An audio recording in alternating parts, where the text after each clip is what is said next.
வணக்கம். சைவ சமயத்துல மகாதேவரை வழிபட உகந்த காலமாகவும், தேவர்களும் அசுரர்களும் செல்வத்திற்காக பார்க்கடலை கடையும் பொழுது ஆலகாலம் என்னும் விஷம் வெளிப்படுகிறது. அதை கண்டு அஞ்சிய தேவர்கள் அசுரர்கள் எம்பெருமானை வேண்டுகிறார்கள், தங்களையும் இந்த உலகினையும் காக்கும்படி.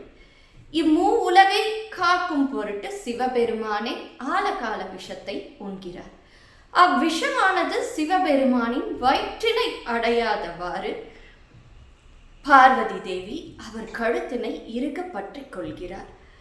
ஆயினும் ஆலகாலம் எம்பெருமானின் கழுத்தை நீல நிறமாக மாற்றிவிடுகிறது.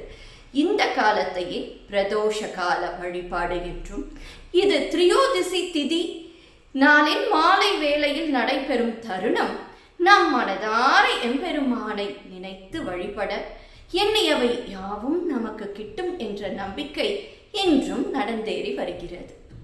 நன்றி.